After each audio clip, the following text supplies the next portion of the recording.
live on streaming service.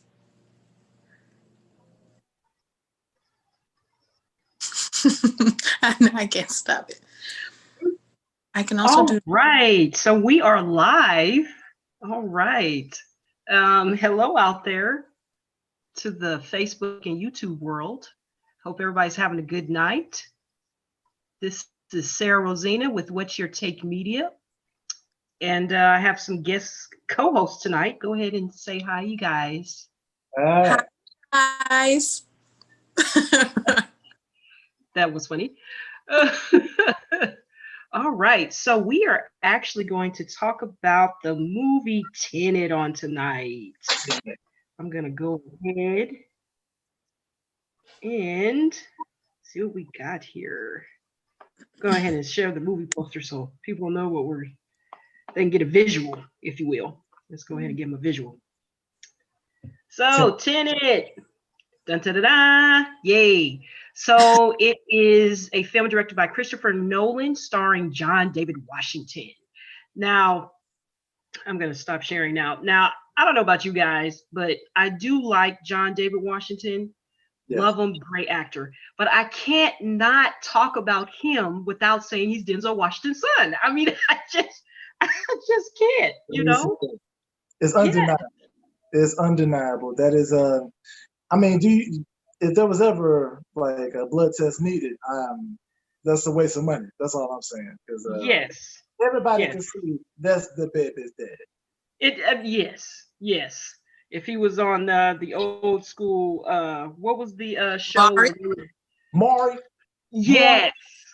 I'm 1,000% sure, Maury. I'm 99.9% sure. I'm 1,001. Yeah. I love it. Okay, so those of you that out there in the audience, online or whatnot, that frequent this podcast, you will notice that my co-host isn't with us tonight. We had something going on, and so it's all good. He'll be back with me next week. So shout out to Sean Blackshear. I actually see him in the comments or whatnot. He's already commenting. Hey, yo, Sean. Yes. He said it's you, and we just be in such a vibe. He put in the comments something I was just gonna say. You are the father. It's you. It's you. So anyway. All right. So before we move into the film, I want you guys to introduce yourselves. So let's start with Ariana. Let's give the audience a little bit of your background that's going to fit with what we're talking about tonight. Yes. So guys, for those of you who have never met me, hello, greetings. I am Ariana Shears, and I do so many things, guys. But based off the flyer, I'm an aspiring actress and I sing a little. I'm only saying that because Zakari would like me to mention that I can sing, and it's not on the flyer. But anywho, so I have participated in a lot of like independent projects. So sometimes there were things that have never seen the light of day, but that's normal. Okay. I love everything about film. I love everything about shows. I love everything about creating. I just like the world of acting. And so just anytime Sarah allows me to come on, I'm just ear to ear grinning because I love communicating about artistic things, being creative, and mostly how it pertains to the world of filmmaking and visual media. So that's a little background about me. Oh, and I'm launching a podcast next year, guys. Podcast, gang podcast. I'm sorry? I said gang podcast. Gang, okay? All right. And my name is Zachary Scott Clark. I am an actor, director, producer, model, host, writer, and real estate agent. I got some things, but I demand tonight, because we're talking about the Tenet, or honestly, for the rest of my life, I demand to be called the protagonist. That is why he's dressed in this suit, everyone.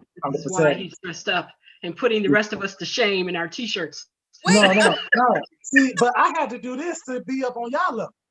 You see, Oh, that's what I'm oh, saying. okay, You know, okay. No, it's all in I'm fun. trying to, We I'm told trying to. Zach he looked fabulous. Thank you, thank you. Wonderful. But, You pulled it yeah, off. Pulled it Yeah, off. nailed it. Okay, awesome, Smashed it. awesome. And so, with him mentioning protagonists, we of course are going to bring that to light for those of you that haven't quite seen the film. But those of you that have seen the film, you know exactly what he's talking about. So I freaking love it. Thank you guys again for coming on the show. So we just gonna dive on into this thing, right? Okay, so traditionally, I like to start by giving the audience a brief synopsis of the film. Okay, so Tenet is about a secret agent that embarks on a dangerous time bending mission to prevent the start of World War II.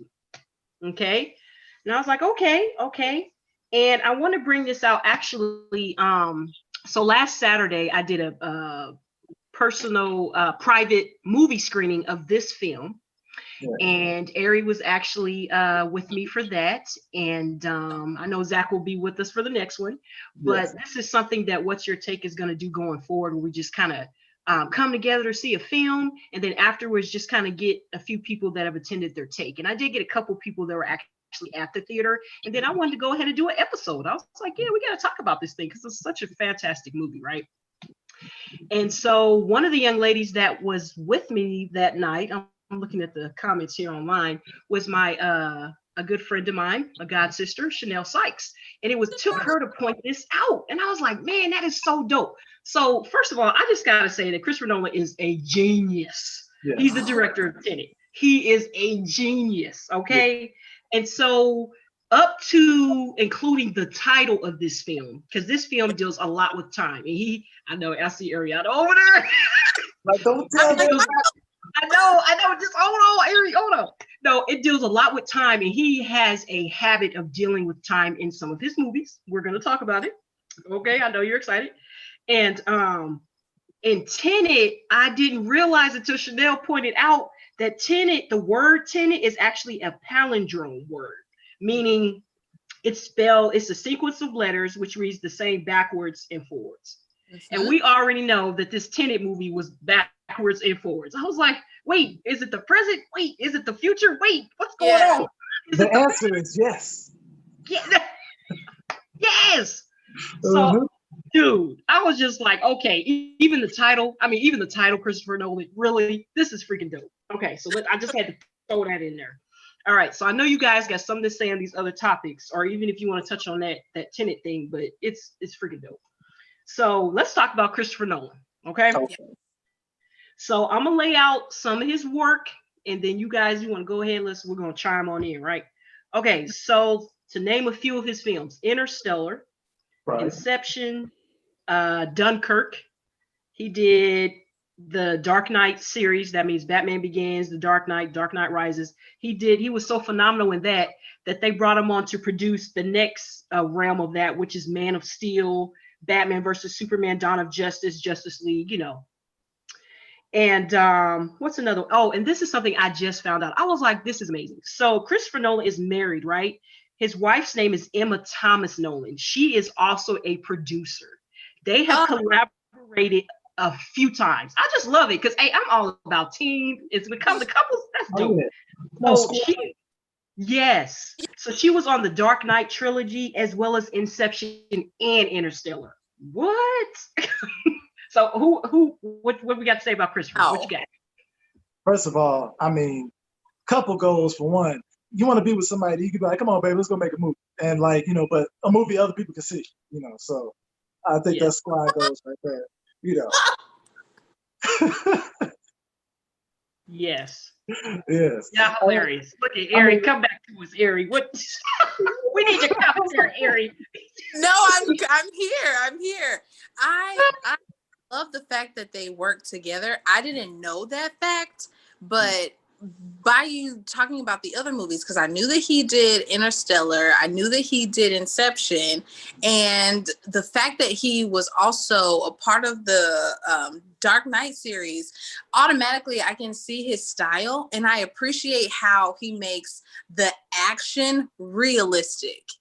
Like you in all of those movies and all of those films, everything about it seems realistic. Even Inception, though the concepts can be really intricate, you find that it still feels like it's a very tangible concept. It doesn't feel like it's as sci-fi, though there are components. But the fact that his wife is in it too, imagine their pillow talk or their conversations. I can only imagine with those films, like, babe, have you ever thought, what if the city were like folded in the sky? Like, you know, imagine that. It just takes the passion and the genuine like love for the movie to a whole nother level when you realize how it even came to be. So that, Sarah, great fact to point out. Oh yeah. Yes, yes. Christopher Nolan's concept of time is fantastic to me. I mean, if you look at his movies, time as a science is broken down in so many different ways in each one of these movies, going all the way back to Memento, which is like the movie that took him. What's the Guy Pearce was the star, and it's one of those movies where, just like Tenet, you don't quite know where the beginning of the movie takes place. And I love his breakdown of the movie. It's on YouTube if you haven't checked it out. He says, whereas some stories go like this, or they go like this, or they go like this, his story actually goes in a U-turn, where the beginning is really the end, and the middle is really it twists and turns, and so where the movie starts, the answer is yes. Okay, I'm just saying, like, I want to start. You can preach a word off of that. I mean, really, I'm not gonna lie. When I watch his movies that deal with time, as a believer, as a Christian, I just can't help it. It's so prophetic to me because we serve an eternal God who pretty much invented time for us. So when I'm just like, what? Like, how does he get these concepts and everything? It's freaking dope. It's freaking dope. So yes, thank you guys for that. I appreciate that. So I got another fun fact that I just saw. Okay, go ahead, Ari. Is he a believer? Huh? Is Christopher Nolan a believer? I was looking up some background on him, and I was going to look for that, but I didn't quite get it. Now, if it comes up later, I'm just going to say I won't be surprised. I wouldn't be surprised. I think this might be the thought I'm having my conversation for another episode. It's going to go. Yeah. To have, that kind of take on those kind of concepts. I'm just saying, you got to be in tune and a certain, y'all know what I'm saying. Yeah. So really quickly, by that point, I was watching him talk about just how the storytelling was so important. And one thing that I appreciated that he mentioned that John David mentioned, was not trying to understand it, but to feel it. And the fact that there were so many moving parts, but I still had the desire to want to understand it, says a lot. Right. You talk about things and it'd be boring and be like, all right, I'm sick of it, but it makes you want to watch more.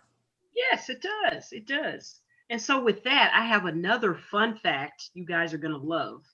So I just connected it because actually after watching Tenet, I got stirred up so much. I was like, I want to watch Inception again. So yes, Inception is a great movie. And so with Leonardo DiCaprio, for those of the viewers, and Joseph Gordon-Levitt. I always say his name. Is it Levitt or Levitt? Y'all know what I'm talking about. 30, y'all know what I'm talking about. Anyway, he was at 10 Things I Hate About You. He grew up. He was young and then was acting. Yeah, he was great. Third Rock from the Sun. Yes, Third Rock from the Sun. That was the show I was trying to get. That show was hilarious. Yeah.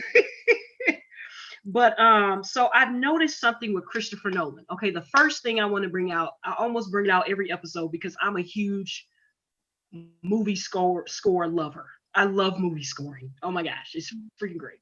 And so one of the popular movie scores composers right now is Hans Zimmer, right? And so what I've noticed is that Hans Zimmer has worked on a lot of Christopher Nolan's films. Yes, I don't know if you guys knew that. Oh, look. Oh, like Zach, you knew. No, yes. But I gotta tell you though, Hans Zimmerman actually didn't work on Tenet. He didn't. He did. It What's the was guy's Ludwig. name? It's It's, some Ludwig Göransson. yeah, yeah, Göransson? right. It's Ludwig. Ludwig. Yeah, I I knew it got was, it. Yeah.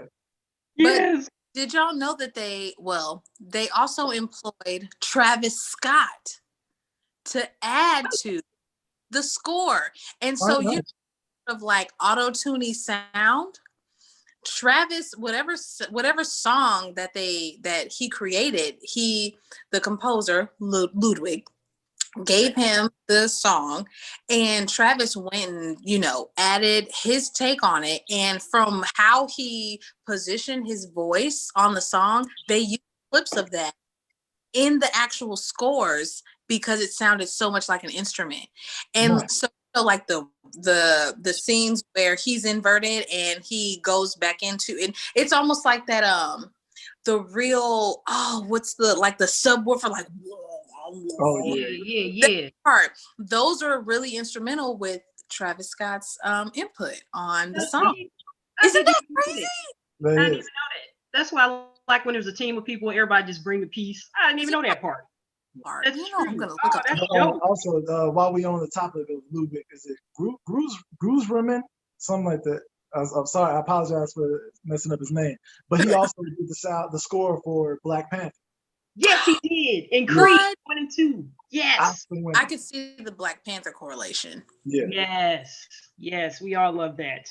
Um, so I know he did that, which I was kind of, I'm not gonna lie, I was a little surprised when the movie came on. Now, like I said, I love movie scores to the point where a lot of times I can pick up signatures of Oh sound. yeah. I'm like, oh, wait a minute, that's Jerry Goldsmith. Oh, wait.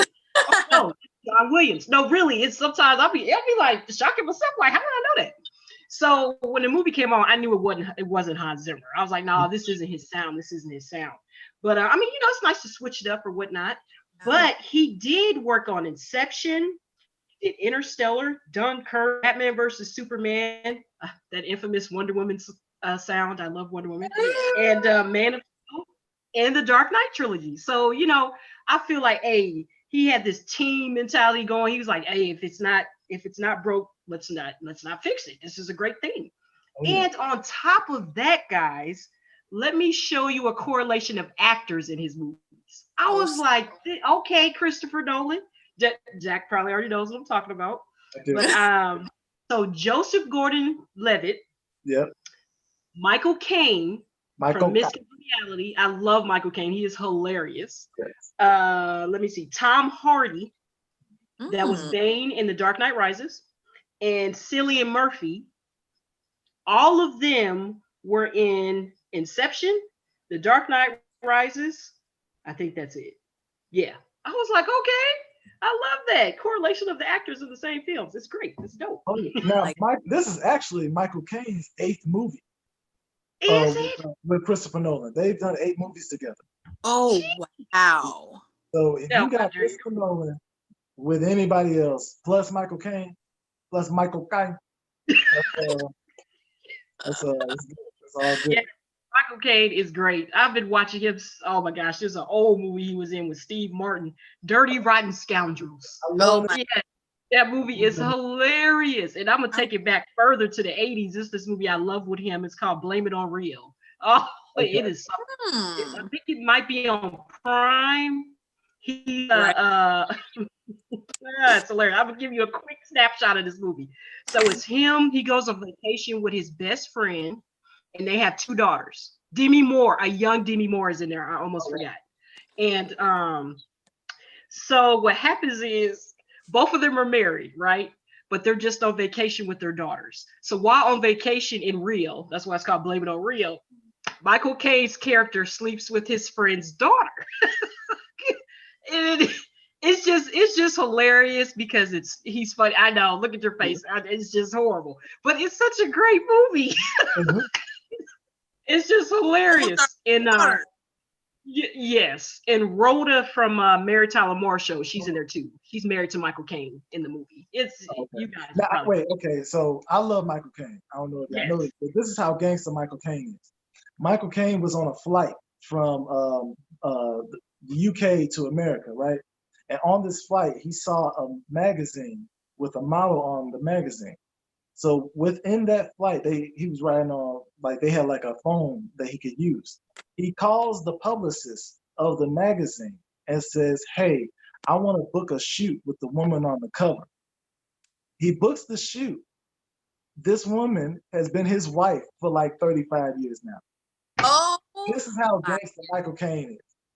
All right, Michael. All right, Michael. From looking that off of a magazine cover and said, he said Wow. to his friend and was like, "I'm going to marry her." And that was a horrible Michael Caine. But he said, "I'm going to marry her." And then worked that out, got it done, and then was engaged before, a month was away. Well, oh, all right. the cutest thing in the world. I love it. Completely opposite of the love attraction in Tenet, though. Yeah. Yeah, yeah. That's amazing. Now I remember seeing a picture of her, like she was a little younger, very, very pretty woman that he married and whatnot. But I didn't even know the background on that. That's dope. I'm glad. See, everybody just be knowing stuff. Man, I didn't even know. That That's is the dope. ever. All right, Michael Caine, you better pull. You better pull. Right. He said, "I saw it. I went and got her." And what's great about that story is they've been together like all this time since the '80s. So that's a story for you. I love that. All right. That Okay, bad. guys. All right. So we're gonna move on. Let's see here. So we're gonna talk about our lead actors. Let's touch on John David Washington. We already kind of started off the show by saying, "Oh my gosh, this is definitely Denzel's son." Okay. So just a little background on John David Washington, if the viewers don't know, or shoot, you guys don't know.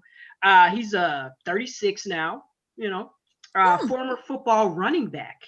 And those of you that are from St. Louis, he actually signed with the St. Louis Rams as an undrafted free agent in 2006. I know Zach's like, I know all of this. He played college football at Morehouse College, spent 4 years as the running back for the United Football League Sacramento Mountain Lions. I was like, okay. And one thing that I see that he's already kind of mirroring his father in, as far as Spike Lee films. Okay. So I'm just going to throw out a couple. I know that Denzel was Malcolm X back in 1992. And then let's see what else we got. And then John David Washington did Black Klansman, which was a Spike Lee film. So I was like, okay. And then Denzel did He Got Game and Mo Better Blues. All of those are Spike Lee films. Yeah, I mean, so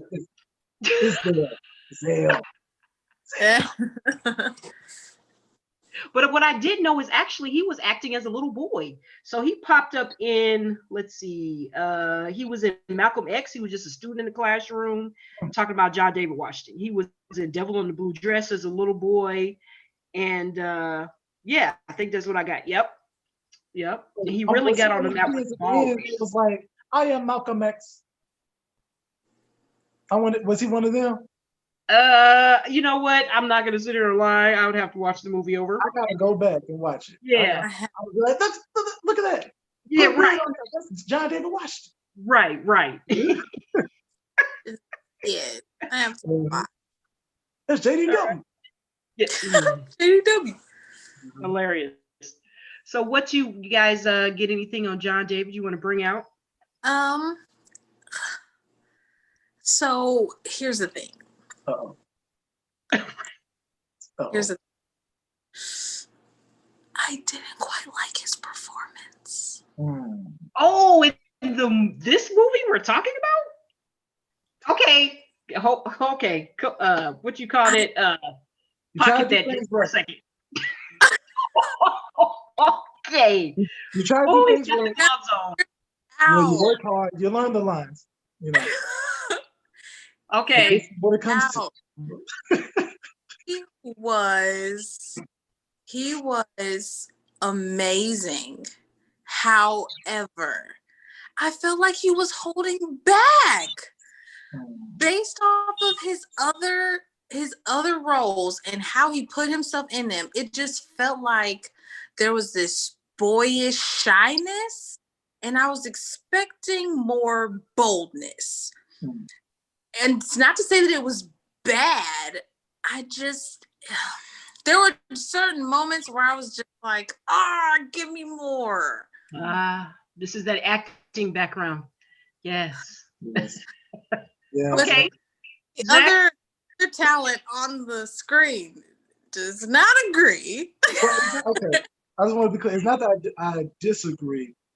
I would just say his experience as a lead, it showed that he doesn't have like a lot of experience.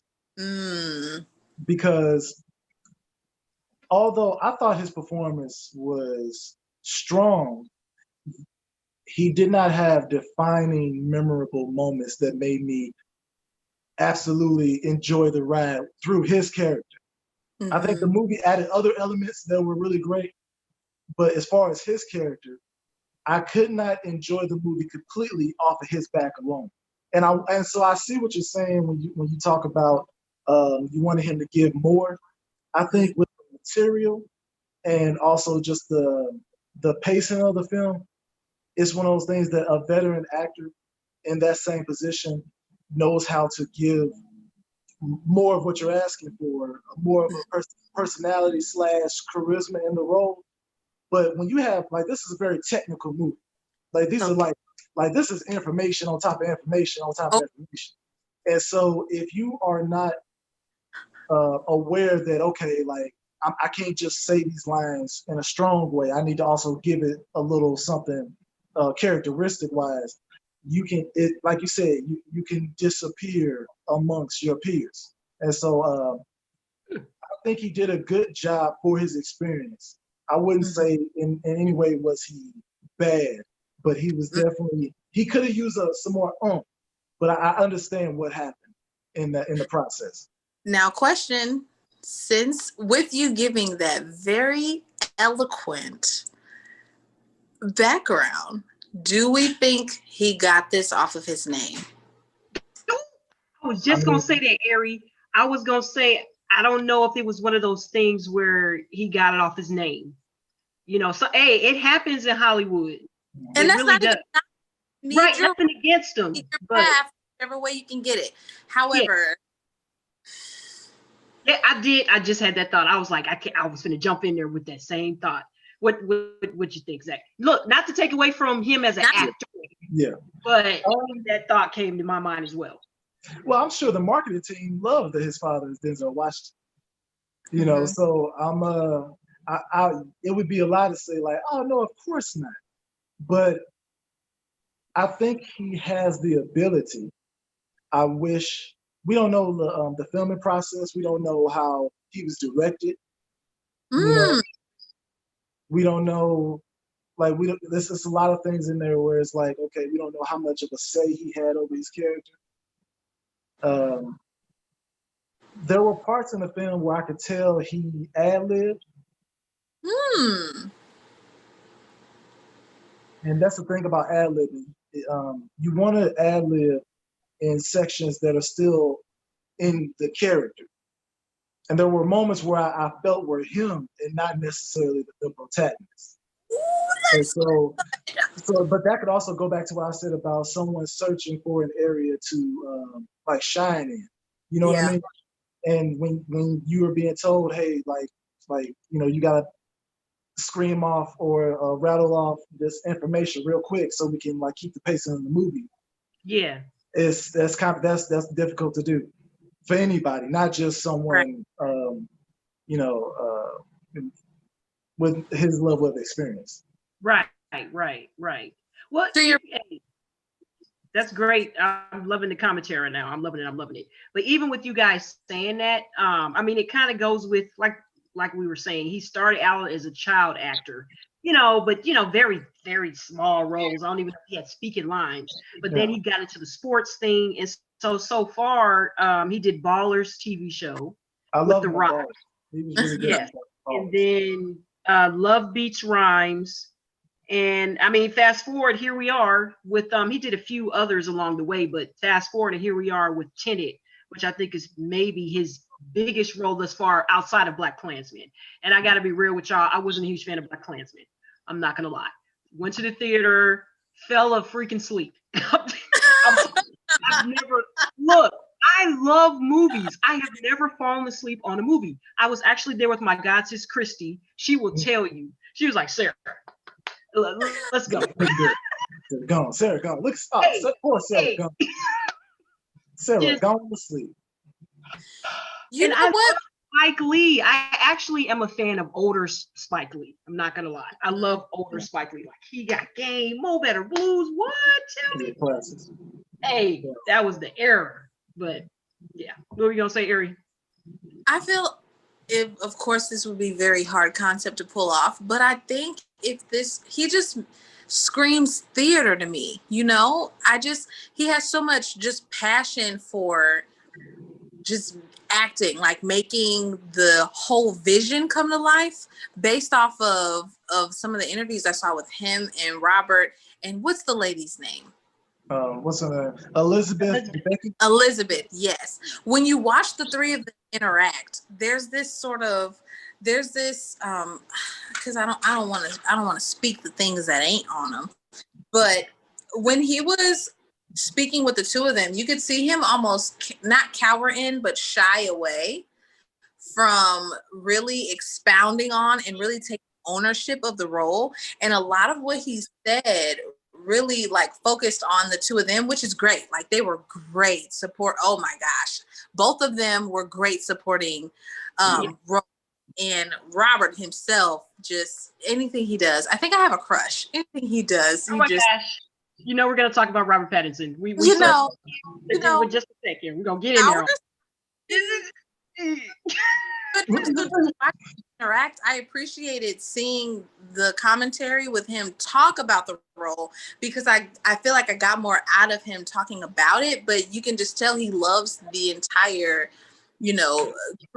creativity of it all. He likes every part of it, but I feel like if this was a play, he would have shined. Yeah. Okay. I think he would definitely, I'm sorry. Are you okay? You finish your thought. I'll jump in. I was gonna say, I think you're right. He would definitely thrive and grow tremendously from theater, some theater work. Yeah. It just loosens you up and opens you up so much more than theater, just being in front of the camera. Oh yeah. Mm-hmm. Okay. Both of you have theater background. You want to share with the audience?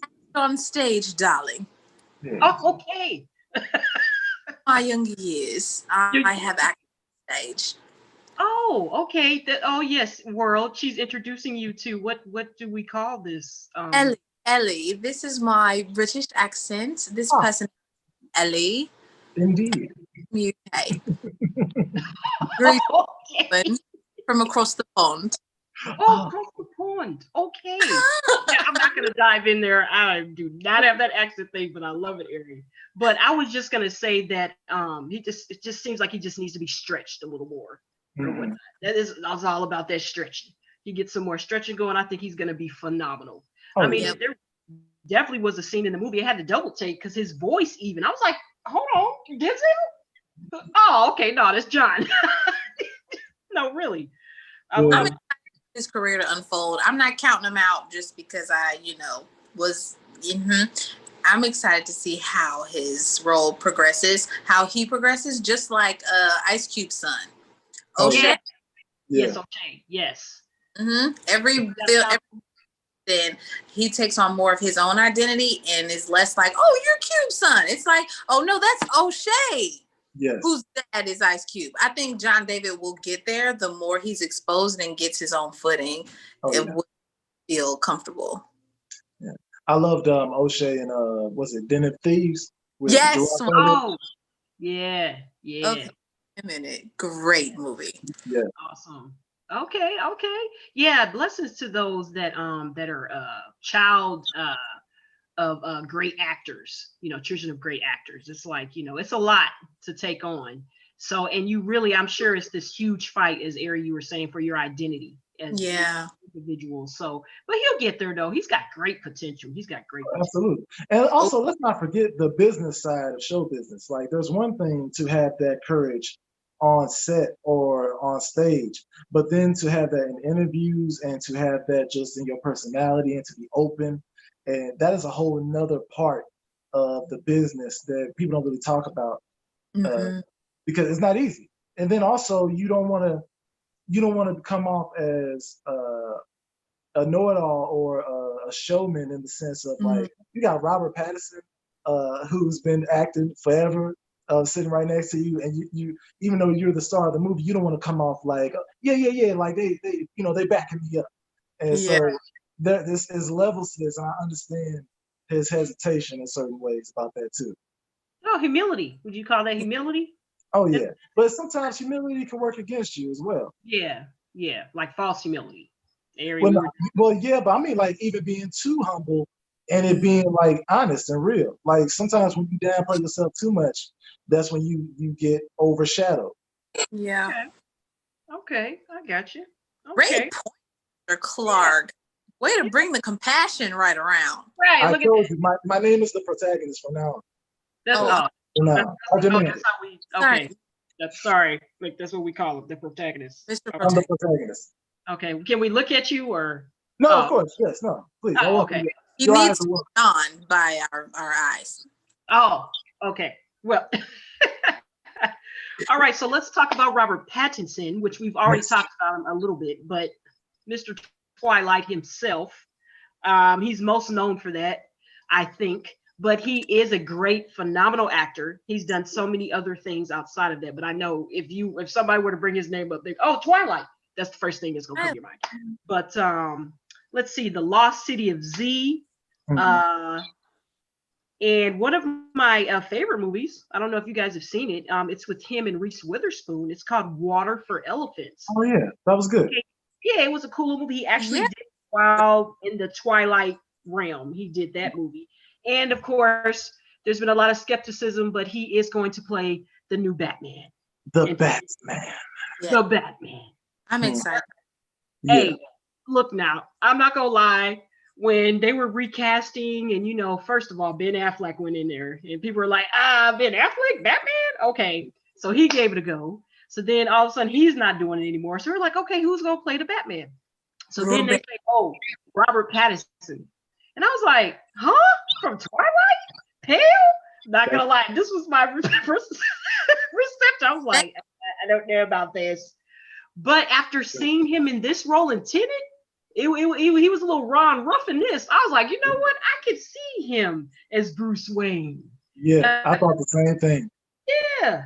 It made me wonder. I was like, I wonder if the studio caught like an early cut of Tenet and was like, he could actually be a good Batman because his swag in this movie.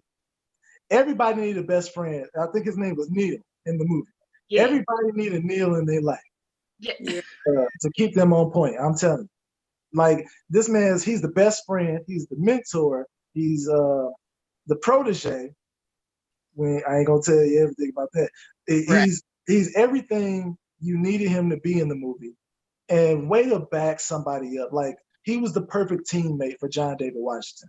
Yes. Like, I'm telling you, in those scenes, like every scene that he is in, he kills. And he makes every scene better. And so I'm completely behind him. If he gives even half that he gave in Tenet to the Batman, that's gonna be off the hook. I know. I'm up for it. I'm down for it. However you want to say it. Yeah, Ari, when you for it, I'm down for it. See, I appreciated. I've been a fan since Twilight. That was my first time ever experiencing or seeing anything about him ever. And just from there, I've been a fan. So when y'all are mentioning, his swag, I automatically go back to Twilight and I'm like, but he stopped a car with his like you guys saw then that he obviously can deal with the action part. Like he saved Bella, he fought a vampire, like he's proving that he can do it. That he's got swag. So you saying he had swag in Twilight. That's what you're saying. I'm saying he came on the scene with it and it never left. Oh, okay. We were mistaken. Okay. Oh, no, I stand by my words. Stop. Yeah. It's just blossomed in a way that it could reach a myriad of viewers now. That's all. Okay. For the real we been knew. Well, in his defense, he was young. He was a kid. Now he's maturing as a man. Yes. A man. He's a manly man. And you definitely saw that in Tenet. And I feel like he has a different type of I don't want to call it a sex appeal because it's not that. It's like a mystery.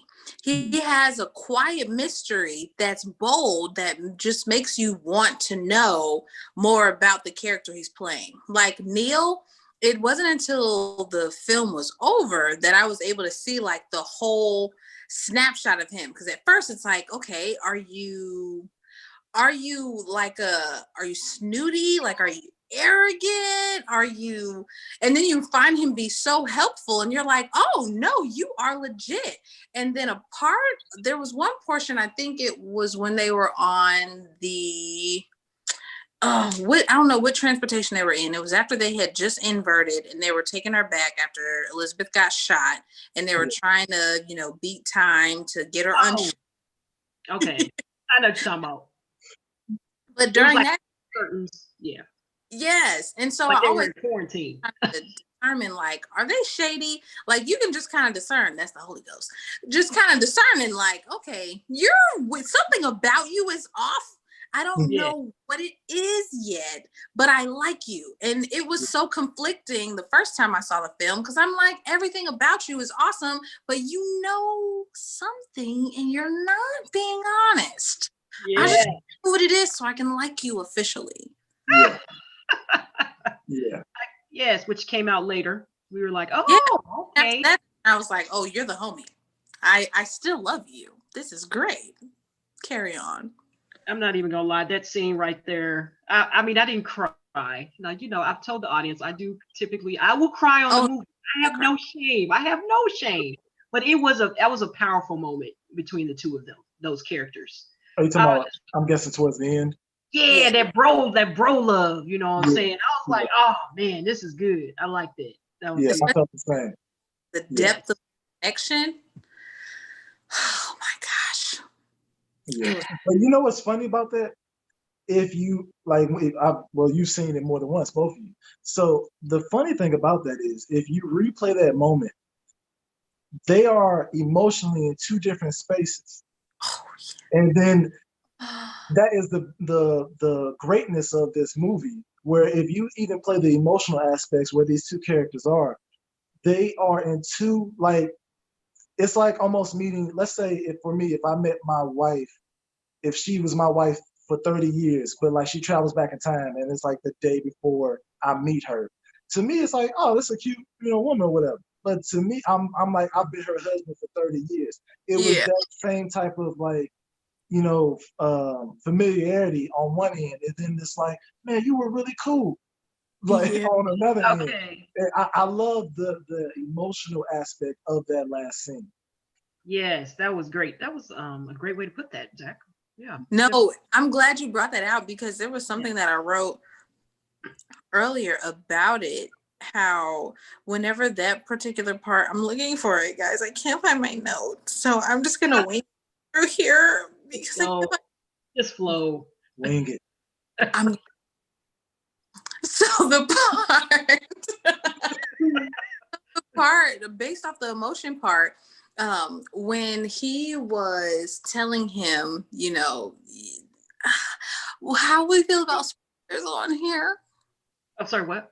How do we feel about spoilers? Are we? That's a given. Okay.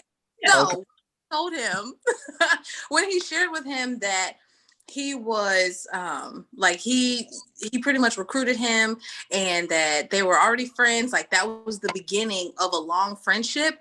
I love how they showed just how much and how beneficial he was to John David's character, because him choking up and him holding back the tears, to your point about the emotion, it made me want to go there with him, because now I'm playing the whole movie in the Neil. And now I'm replaying it inverted. Look, they got me, Right. You terminology. You know what I'm saying? So Yeah. I'm like thinking of Neil, like, oh my gosh, this whole time you had to hold it in and all like there's so much that Neil is going through. And then to have him realize I not only am connected to you because you're awesome, to find out that I'm the one that's responsible for you being this dope and coming back to do. Fantastic. Oh my God, you're just so. You're gonna have an emotional scene right now. Mhm. Oh my goodness. Yeah, this time thing that was that was a surprise to me to find out that he was pretty much the protagonist and antagonist. Oh, I mean, it was crazy. Yeah. I was like, what? Boy, I tell you that Christopher, I'm just gonna keep saying it. He's a genius. He's just genius. Genius Yes. film director. I just love it. There's one more key character I want to bring out. We kind of said her name already. Elizabeth Debicki. Yeah, the Becky. I think I'm saying it right. Okay. She's got some So fairly signs of Kate Beckinsale in her. okay. Oh, it's Okay. not Kate Beckinsale. I'm sorry, Kate Blanchett. That's Kate why. Blanchett. Okay. Yeah. Well, I know this is actually the first movie I'm familiar with her. I'm just gonna be real. But I did a little background on her. The Great Gatsby, I know she did that, the remake with Leonardo DiCaprio. She did Guardians of the Galaxy 2, and she Yeah. did Widows. I actually have been wanting to see Widows. I have not seen Widows yet. Oh I yeah, haven't that was good. That was good. Okay. to see that. Yes, that's on our list. We got a watch list for What's Your Take. That's one of the movies on there. And Deadpool 2. My partner's not on here, but I know he would throw that out at me. He'd be like, Sarah, have you seen Deadpool 2 yet? Okay. Oh wait, Shut you haven't seen Deadpool 2? Ah! Sarah. I gotta go. So y'all have fun. Wait, no, I've seen it. I've seen it. I've seen it for me and her. You don't have Oh, to. okay, okay. All I right. watched I'm back. it. Oh, look at that. Look at that. I got signal again. Okay. Look at that. My battery just charged. Look, Look at that. I told Sean we could just have a watch night. Let's just watch it together. Yes. Please, Sarah. Like, come I on. know. And I love Ryan Reynolds. This is nothing against Ryan. I freaking love him. He is Let's not talk. amazing. But you don't love him enough. Okay. All right. So moving on. Look, my partner just typed in the comments in all caps. Deadpool 2. Okay. Okay. Right. I got you, Sean. All right. All right. I So backed you up, Sean. I was here for it. Zach's he's standing in for you. Okay. All right. So I kind of want to bring out some of the key scenes that I just kind of was like, oh my gosh. So I gotta talk about this opening scene at the opera. Oh yeah. Yes. What the frick? What the heck? Just any adjective in that lane. Just what? What? What in the? All of those people. I Oh was my. like, that was a lot of people Yeah. in that opera. Oh my gosh. I didn't know what was going on. I'm not gonna lie. I'm like, are they robbing the place? What's happening? Who wants to go for it and just kind of break it down a little bit? Just what was going on with this opera scene, like at the very beginning. I'm passing the baton. Zach. So I guess yeah. So so the opera scene is actually funny. Thank you, Lord, because I watched a little interview thing about it. And so when they were describing the opera scene, he was initially on was it a CIA operative mission? CIA. Yes. So he's, in the midst of a mission that's based off of the future of the movie. And so it starts off with him trying to, like, what is it? He was trying to stop them from getting the sequencer for the whole reason this movie is even happening. But the beautiful part is when he realizes, whoa, something crazy has happened when he was about to get shot and the random guy did the inverted bullet so he wouldn't. That was Neil saving him. So in the opening scene, they literally give you every clue to everything that will ever happen in the film.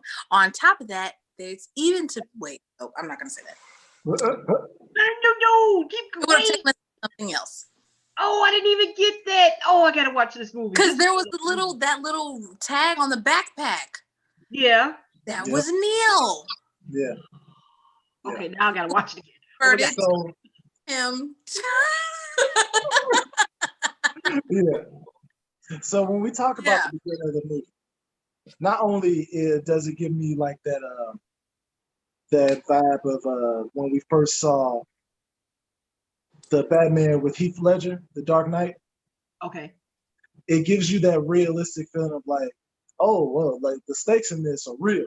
Like even though like we know the time, they promoted with the concept of time and all that, but it's like, oh wait, some like this is real danger. Like we need like we are playing it in reality, and I love how Christopher Nolan sets that up.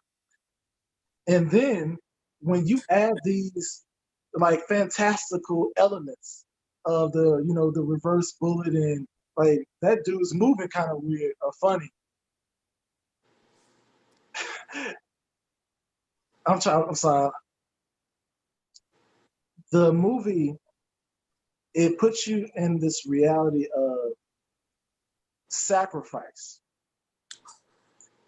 Because I love how John David Washington's the protagonist is introduced to us and like his technical element of why he's important. He refuses to give up any information. He sacrifices himself. And I don't know if you all know this, but in Christopher Nolan's movies, he has a theme. Whereas, like in Inception, it was focused on dreams and versus reality. And then we talk about Interstellar, that was about love. Mm-hmm. And Christopher Nolan adds like these scientific elements of time and love and dreams and reality and puts it in front of us as like real hardcore touching the wood in front of you reality. And I love what the movie does in the beginning before introducing all these elements, and then why John David Washington is an important character to us in the first place. It's his heart, it's his sacrifice, it's his willingness to basically sacrifice himself for, to be the hero, to be the protagonist. And I love how the beginning sets that up. Okay. Oh man, I just wrote that down. Well, there you go.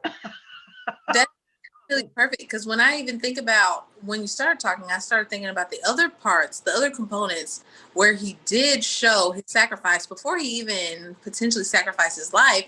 When he thought initially about the people, he could have saw that they were going to blow up the opera. He saw that they were going to, kill all these people, and instantaneously he decides, you know what, we're going to save them.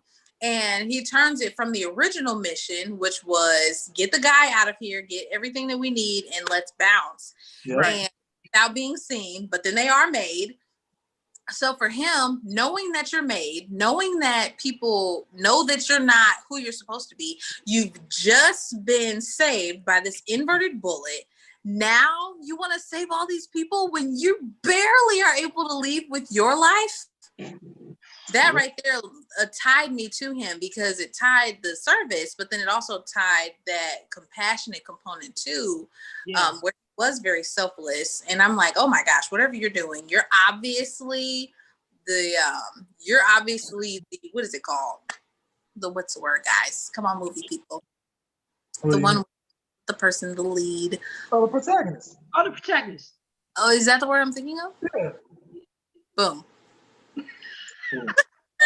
And if you pay attention, the villain of the film he's the absolute opposite. Everything he does is from a selfish standpoint. Mm-hmm. Yeah. Like it's always about him. Like everything's about, like, even when he's upset, it's all about like what he's not getting, what he's trying to do for him. Who's Sater? Yeah. Yeah. Well, yeah. Let's. Oh my gosh, I don't even want to get into Sater. Oh man, how he treated his wife, it was horrible. Oh my gosh. Like, what? This is the mother of your child. Like, really? He said, no, she gone. She gone. She gotta go. Who needs it? Who needs it? So that, I'm glad that you brought out the Dark Knight movie, Zach. It was very reminiscent of me of the Dark Knight Rises too, that scene. I'm thinking of the scene with Bane when they came and took over the city. I was like, Yeah. man, it's got that same kind of energy and vibe. Yeah. Yeah, Christopher. Yeah, we see you, sir. I'm definitely gonna have to look at some of his movies again though, because I really like that theme. But you know, that's the thing with directors; they always have a theme. You got to pay attention. That's what I was saying about the composers. It's the same thing. You'll pick up on it if you're consuming it enough. I'll say that. Yeah, Ari. Even the scene where John David was going to intentionally go in inverted, that whole like highway scene, Oh yeah. like Inception, how he was discovering how he was interacting, that felt very Inception-esque. And Yeah. you could tell like, oh yeah, these people are totally connected. It allowed that sci-fi component, and it reminded me of Leonardo and his wife in Inception whenever they were off in their little dream world and it was real desolate and everything. And when we were watching the birds fly backwards, I instantly thought, oh my gosh, this is Inception. It's like they just copy and pasted it and put the same scene in the Just talk about that for a second. I was just like, how did y'all clip this movie? Maybe Zach, you can tell me something. You got some insight on it or something. But how he had things moving backwards like that, and they were going moving forward. It was crazy. I was like, what? Man, it was, oh my gosh. Oh man, I feel like my sister right now. I asked her what was her take on the film afterwards. You just like, I got no words. My mind is just blown. Like, mind is just blown.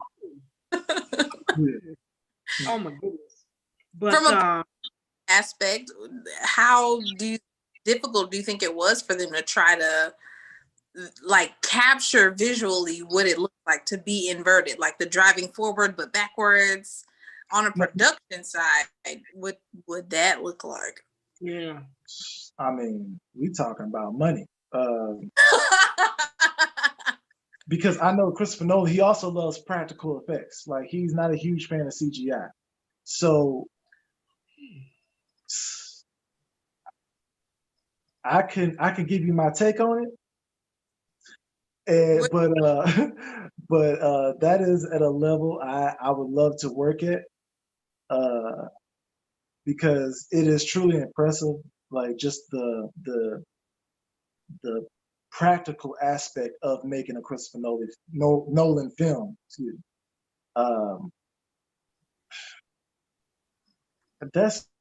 I give credit to the editor. I give credit to the set designer.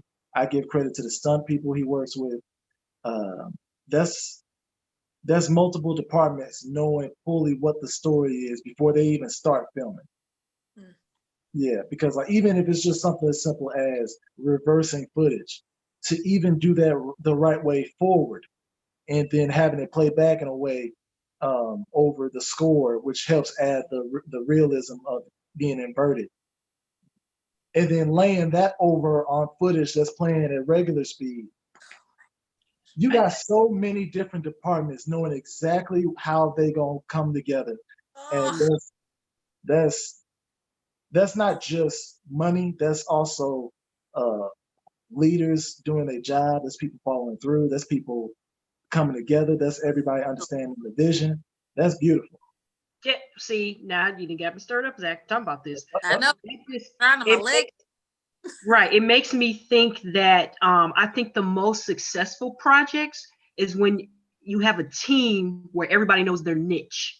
Yeah. And because they know their niche, they're working in their niche, which makes them a power player in that niche. And when you got like all these formidable parts working together like that, man, it's phenomenal, man. And I think a lot of that was going on with this film, and it really was captured in a great way. Oh my gosh, that was great. Yes. I would love to see, not exception, I would love to see TENET become a TV show. Ooh. I think it has elements in it where you can practically make this to be a TV show without it being so like grand scale financially. Yeah. The story itself is there. I would love to see it like develop further. on exactly how they break it down. There have been like I'm a huge fan of Quantum Leap. I don't know if you all remember that. I love that show with Scott Bakula. Yes, yes. It was one of Yes. my favorite shows growing up, and Quantum Leap need to be remade, but It does. there are elements of that could be associated with a Tenet like TV show that I would love to see. That, I really love that. I didn't even think about Quantum Leap. That's one of my all-time favorite TV shows. Not gonna lie. That's Man, I could see that. I could see that. Yeah, because when you're dealing with time, especially you're bouncing around as much as this movie did. It's so broad and vast. They could do a lot with it. Somebody's out there listening. You heard it from Zach Clark first. Tenet TV show. So when you see it out there, just see it first. I can fight. I'll tell you. Don't let him take your jacket off. You can play him in the film. You're playing John David Washington's role. Hey, there you go. Speak it. The protagonist. Yes. Coming to you on the network or streaming service. Yes. Remember that. Yes. All right. Okay. Fantastic, guys. Okay, so Ari, actually, when you were talking about that car scene, I thought, which I'm glad you brought that out, but I thought you were actually talking about the other scene with the fire truck and the semi trucks and how they, dude. So they had, the most strategic planning ever. They had a time. Look, Tom again. They had it clocked to the minute. Okay, he kept looking. Neil, he kept looking at his watch. Okay, we had 5 minutes, and you just see people moving in position. I'm like, at first I was like, what's going on? And you see these 2 Range Rovers. I love the Range Rover car. I hate they had to tear it up like that, but they boom. They trapped the cars. They didn't even realize what was going on until it was too late. They had no clue. No clue. It reminded me of, I believe it was Den of Thieves. I'm really bad about titles, guys. When it comes to, now this is terrible. When it comes to calculated criminal activity, I'm a big fan. I really like a real good, well thought out plan. I love synchronicity. When I watched them, I remember being in the movie theater, and when they pulled up, because they don't tell you what the plan is, they just say, okay, we're going to get the thing, and this is what we're doing. You don't know how they're going to do it. And when they pull up, and he said, oh, we need a fast car or something like that. And it needs to be, like, they pretty much tell him exactly what. By that point, I'm so confused in the movie. I don't even know what's going on. I just know something great is happening. And when they pull up alongside and each person gets in position, oh my gosh, the administrator in me was like, yes, just stop them on the highway. Extract the thing, get them. I was just I was so tickled and excited because that on top of it, you have all this action, but then you have calculated, meticulous plans inverted that then gets another inversion, and then you lose. You do all of that and you still lose. Had me on the edge of my seat. Yeah. Oh, I mean the scoring. I mean Ludwig. I mean that just made it. I think that was the Travis Scott. So intense. Yeah. I was like, oh my gosh, what's getting ready to happen? Fantastic. Highway with the door open. So, I took notes. I gotta say this because I think this is noteworthy. This movie is comprised of people that Christopher Nolan, and this is for anyone that's a filmmaker, that is so important. This movie comprises of people that Christopher Nolan has never worked with. The star of this movie, John David Washington, he's never worked with Christopher Nolan before. The music composer, Ludwig Göransson, never worked with Christopher Nolan before, but Ludwig worked on Black Panther, won an Oscar. His editor, Jennifer, I want to say it's spelled like Lane, but it could be like Jennifer LeMay. I don't know. She worked on Manchester by the Sea, which also won an Oscar. And she was the editor of this film. Never worked with her before. So the fact that these people in these key positions all came together to make a movie that is technically beautiful, that is story-wise sound, that is well acted, and like we understand the story by the end of it, is phenomenal. Like that, I mean, that's you can't get any better when these are people like this. It's not like a groove thing. These are people that are coming together with the skills that they have on their back and just merging, and that's a beautiful thing. Yes, it is. I just loved it. Oh my goodness. That goes to Uh, show too. what was that, Eric? The first thing I thought about was it goes to show Christopher Nolan's leadership, Yeah. because Yeah. they had never worked together, but they were all able to come together to make it look like something that has already been done by the same person, though none of them have worked on it.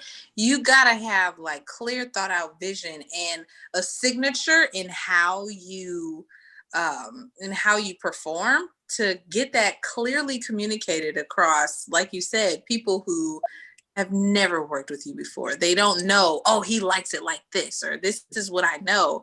The fact that he was able to communicate it so well, that is extremely impressive. Hey, you know what? Some I'm just realizing with you all, your commentary. I really think he has a teaching gift, Christopher Nolan, and this is Ooh. why. Because even with you bringing out the leadership, one thing that I wanted to bring out is I love how he takes the time to explain his concepts in his movies. Like I love that scene where John David Washington basically comes in as somebody that's a part of Tenet, even though he doesn't realize that he actually started it. But anyway, he comes in as a person. He was working back in time to his future that had already happened. Look at Come that. on. But anyway, um, Speak it. so he came in with the young lady and she had the bullets or whatnot. And that was like his first time really experiencing something that he had already experienced. I Mhm. love how Christopher Nolan broke all that down. Now, even though my mind was still like, ah, I was able to receive the movie better because of that. And I think he traditionally does that in a lot of his movies. I think Oh Zach yeah. might be able to. Yeah. Like in Inception, I kind of got that same kind of feeling too when they broke down the dream sequence and all of that. I was like, okay, I can appreciate that as a viewer because I hate when movies that just go in and you be like, wait, what? And Huh? don't Help me! You didn't give me anything. Yeah, so I love that about him. Yeah. He never assumes that the audience just knows, and I love that. Like with the things he assumes, I think for the most part he's correct on. But the things that he explains, it's like, yeah, no, you did good. Thank you for explaining that, because I would have been lost.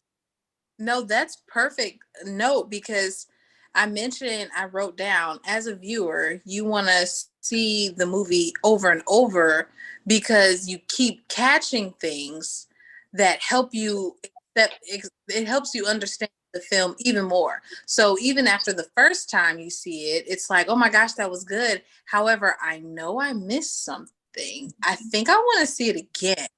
And the one thing that I liked, even mentioning when you mentioned how he makes sure that you don't just assume that you know it. When what was her role? When John David was talking to the woman who was pretty much explaining the inverted tools and materials to him. I don't know Mhm. who she was, but Yeah, it was she's yes, when he's looking at all the artifacts and he's asking her, what is this? She said it's a detritus of a coming war, even down to the script. I'm a big words person. So when she said detritus of an oncoming, what is that? And in the movie, I look up the word and automatically I fell in love with the concept, because now I'm like, oh my gosh, detritus means it's like a forward, it's like a flash forward of what's it like, all everything that he did, even pairing with the screenwriters to make sure that that was 100% understood by even the smallest details. That honestly hooked me, I think, at the beginning with the concept, and it made me not want to give up on understanding it, because every point they give you clues and breadcrumbs to help you see how everything ties together. Such a great point, guys. To and try. just back to that teaching point, I believe in it, guys. I'm telling you, it's just. But you know, it took him more than 5 years to write this screenplay for this movie. Like he definitely put some time in. See, and that's what we got to learn. See, we be getting I'm so surprised it excited. didn't take 40. we get so excited about vision. I know I'm one of those people. Like even with this podcast, we get so excited about these visions, but we gotta take the time to write it down. You know, pray Yeah. over it. We gotta throw that aspect in there. You know, pray over it or whatnot before we just throw it out there. Now, of course, we're always gonna make those mistakes. It's called failing forward or whatnot. But we gotta take that time, and you could tell, we could sense it as viewers, as consumers, that this project wasn't just off the cuff. I'll just say that. It was definitely not off the cuff. No. So when I read that it took him that 5 years, I was like, oh yeah. And that lets me know he's serious. He's a serious director. Definitely. Beautiful. 5 years. Yes. So we're gonna wrap it up just a little bit. You guys have been awesome. Thank everybody for tuning in tonight. Looking at some of your comments, I will respond to some of them a little later. We just got a little intense on here. We were having such a good time talking about this movie. So what'd you say, Eric? I said sorry. Oh, it's all good. It's all good. So I wanted to, it's tradition for me. I love to celebrate the people that come on my show. And so with that, I want to let the audience know a little bit of more of your background that you already mentioned earlier and some things that you currently got going on.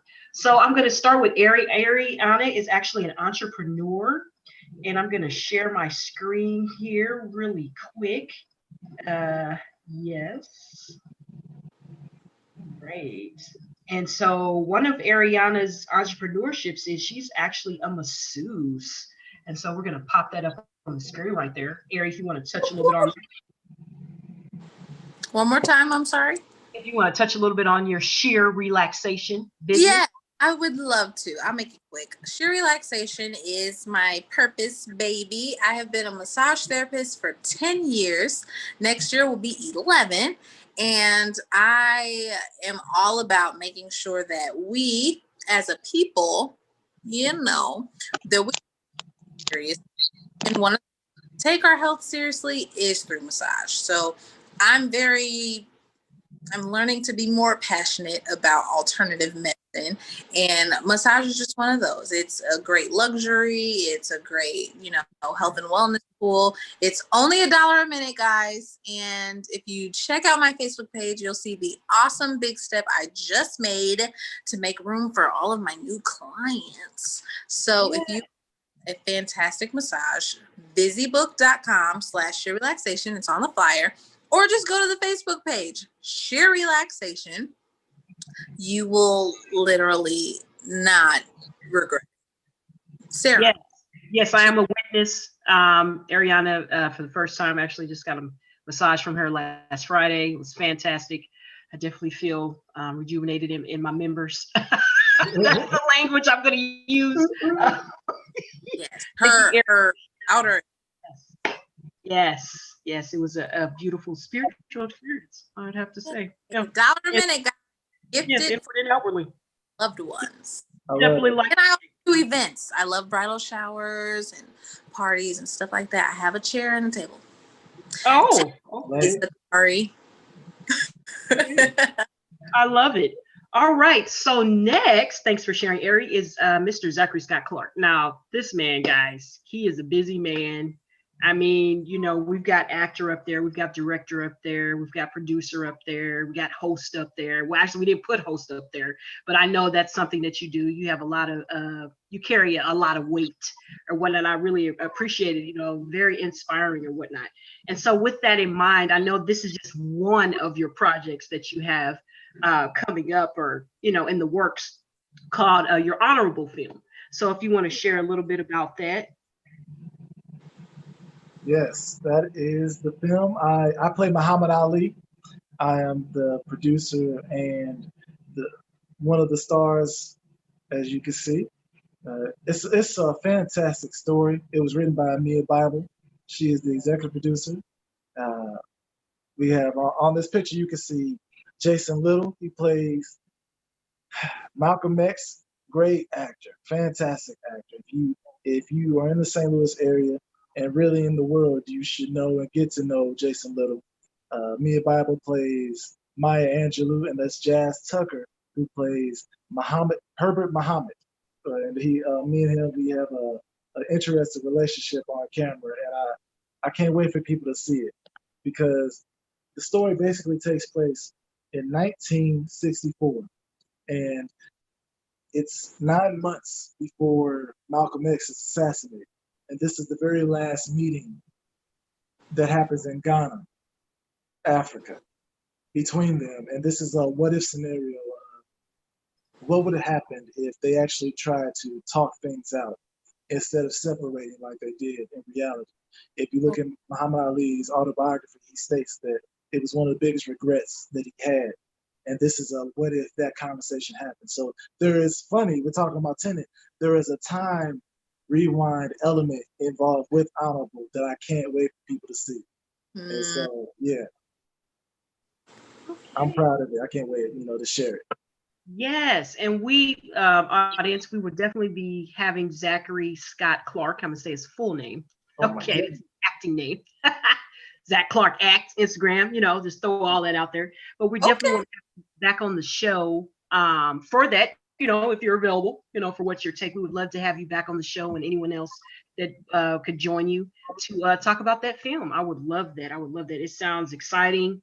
How can where are we at in that process? Because I'm really interested. Right now we're promoting it. We are promoting it, but we're still in post-production process. So the film isn't fully finished, but we got some stuff coming up that we want people to check out and enjoy. So be on the lookout. They can look at my Instagram page. It's Zach Clark Act, like you said. You can also look at Honorable Film on all social media and check it out. It's some good things coming. We got a website coming soon in the next 2 weeks, so be looking out for that. Okay. Well, we are definitely excited about that.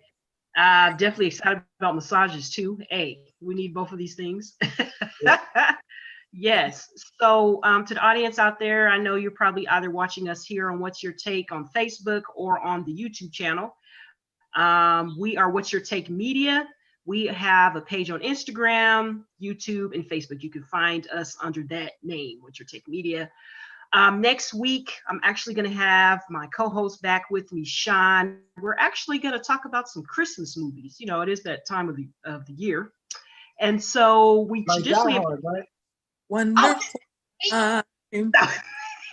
Well, there may be a little Die Hard action. People forget that Die Hard is a Christmas movie, just like Gremlins. Let's not forget Gremlins is a Christmas movie. Yes, it is. So we're gonna throw a few in that. We're gonna throw a few in the hat, and you guys will love it. And thanks for joining us tonight. Ari, you threw out your Instagram and Facebook already for sheer relaxation. I want to make sure.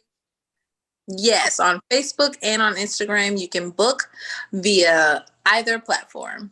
Okay, and then Zach, you talked about Honorable. It's on Facebook. I know you guys have a Facebook page and an Instagram as well, right? And I'm Zachary Scott Clark on Facebook. So. Okay, awesome. All right, thank you guys for joining us tonight. You all have a good evening. Thanks for having me.